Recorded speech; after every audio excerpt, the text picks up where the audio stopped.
to see another game, to see another win if they continue on these alarming trends. They got to fix this right now, Wilds, because this team, they have some things going for themselves. They got Dak Prescott, who's playing lights out. He may be playing better than any quarterback in the National Football League, and they're in the worst division in the league where they can still win it.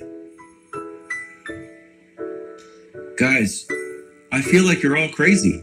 I feel like everyone's lost their minds on this show, Jenna. We're like, should Dallas be worried? I don't know. They should be 0-4. Yeah, they should be worried. We're not on this show be like, huh? I don't know.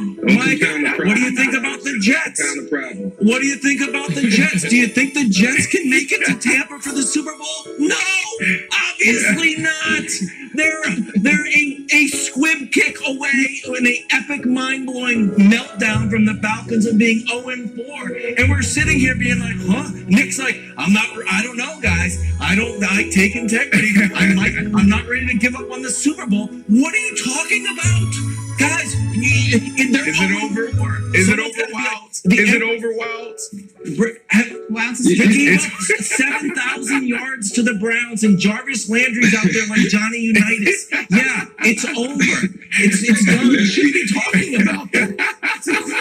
Bonkers. I'm sorry. Nick, tell me I'm wrong. Look, I mean, it's still early, Jenna. Go, Brandon, go. Yeah, it's still early. You just got to fix those two things. Exactly. The only reason I brought up the division is because if there is a way for Mike McCarthy to figure something out with that defense, they have some cushion to work with. They have a division that's horrible. They can't do anything. So they can trip over themselves, and they have that grace period of a couple weeks. You know you have your quarterback. You know your others. Jenna, you know the scary part is turnovers, they can fix that. Go ahead, Mike. The scary part about all this is, I think as you look around, as the Dallas Cowboys look around on defense and try to figure out who they can plug in, who can, create a spot on the defense, other than DeMarcus Lawrence and Aldon Smith, you really don't have any guys. I mean, at this point in the season, you got defense, you got to play the man zone, stick to it, because you don't really have too many options at this point, and they can go downhill from here. Where does Coach Nolan come from? Where does Coach Nolan, where did he start? Where did he come from? He came from the Baltimore Ravens, and they all run these very difficult, but before then, he used to run that Baltimore Ravens defense, and they do so much, and they throw so much at you, and you can confuse yourself. They need to simplify it. To your point, cover one, cover two. You got a quarterback who can obviously go for 450 yards any given Sunday. Let him win the game for you. Just don't mess it up. Listen, Mike Nolan, if you remove the years he was coordinating the defense that had Ray Lewis playing middle linebacker, the highest level anybody's ever played the position, his resume ain't great. Mike, you mentioned DeMarcus Lawrence. DeMarcus Lawrence has as many sacks in his last 450 snaps as I do. And that's making $21 million a year. He's been a disaster since they gave him that deal.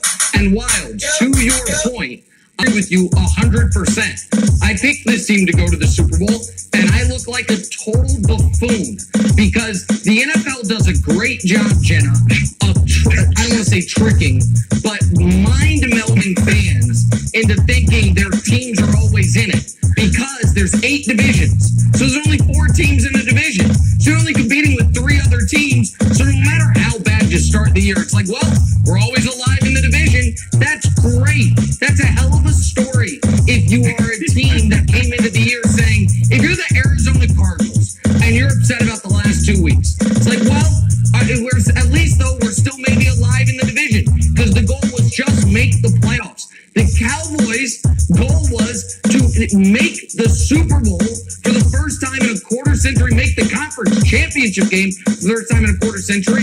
And this idea that they're a good come from behind team, no, they're not. They've been behind all 4 games. They only won one of them. And it was thanks to the watermelon kick Wild was talking about. They're actually not a good come from behind team. So I agree with you, Kevin, if I wasn't making that clear earlier. You got to adjust your goals sometimes. I wanted to be Oprah. It didn't work out, but I love what I do every day. So maybe they don't make it to the Super Bowl. Let's just try to get to the playoffs and then we'll figure it out. Next up for the Cowboys, by the way.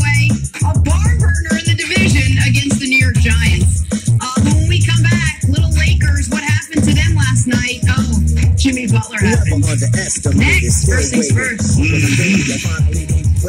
Big face. One last shot at respectability. One last shot at legitimacy. If you are the team I thought you were back in August, a team that I thought could slowly but surely become at least a dark horse contender to win the NFC and get to the Super Bowl, a clear-cut division winner in the NFC least, then you would beat the Browns by 10 or more points yesterday in your own stadium as a 5.5-point favorite. And what happened? They stunk it up worse than they've ever stunk up a home game in my eyes. It was a disaster from start to finish.